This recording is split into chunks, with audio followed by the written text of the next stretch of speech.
Did you know that the Pilgrims tried communism and rejected it?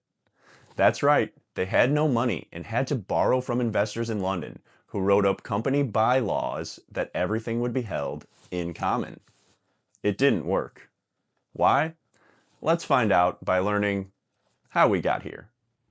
The Pilgrims obtained a land patent from the Virginia Company of London, but they had no money. They borrowed money from a group of investors in England, the Merchant Adventurers of London, who drew up bylaws, July 20th, 1620. The bylaws set up a communal system for the first 7 years in which all capital and profits were put into, quote, ye common stock, unquote. As stated, the persons transported and ye adventurers shall continue their joint stock and partnership together ye space of 7 years, during which time all profits and benefits that are got by trade, traffic, trucking, working, fishing, or any other means of any person or persons shall remain still in ye common stock. That all such persons as are of this colony are to have their meat, drink, and apparel and all provision out of ye common stock. That at the end of 7 years, ye capital and profit, fees of the houses, lands, goods, chattel, be equally divided betwixt ye adventurers and planters. Pilgrim Governor William Bradford recorded in Of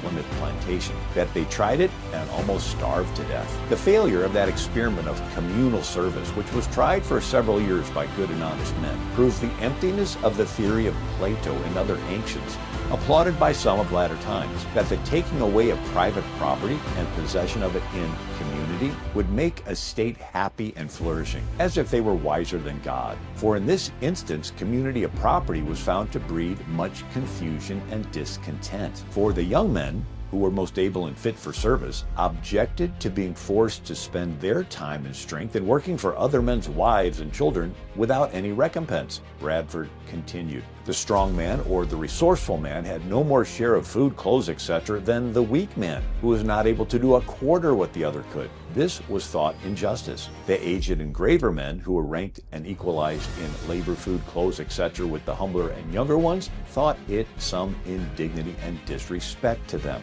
As for men's wives, who were obliged to do service for other men, such as cooking, washing their clothes, etc., they considered it a kind of slavery, and many husbands would not brook it or allow it. Bradford explained why owning property in common failed. It did abolish those very relations which God himself has set among men, and greatly diminished the mutual respect that is so important should be preserved amongst them. Let none argue that this is due to human failing rather than to this communistic plan of life in itself. Bradford continued, I answer, seeing that all men have this failing in them, that God in his wisdom saw that another plan of life was fitter for them. So they began to consider how to raise more corn and obtain a better crop, so that they might not continue to endure the misery of want. After much debate, the governor, with the advice of the chief among them, allowed each man to plant corn for his own household. So every family was assigned a parcel of land according to the proportion of their number. This was very successful.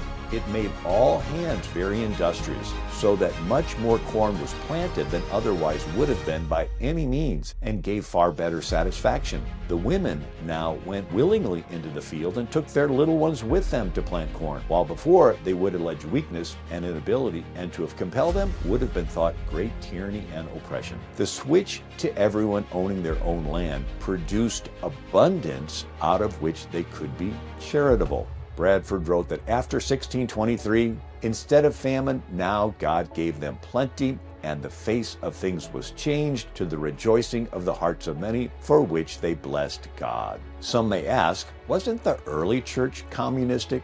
No, the early church was the early church.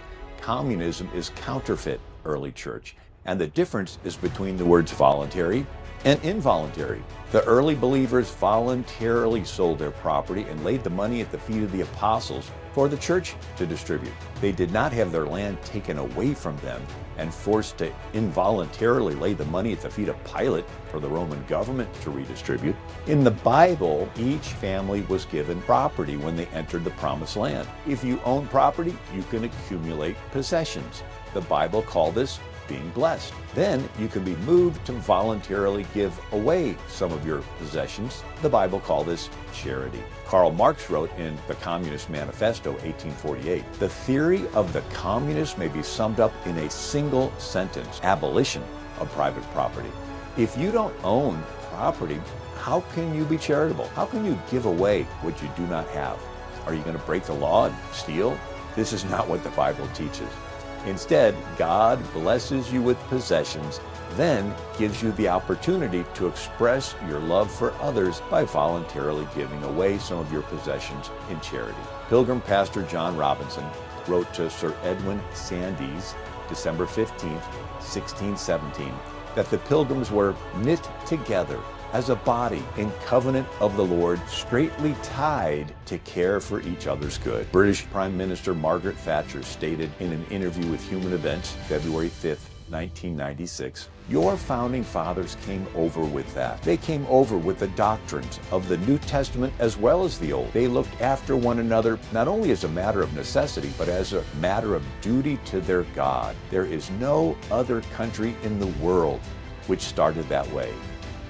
The Pilgrims found out that owning property in common demotivated everyone.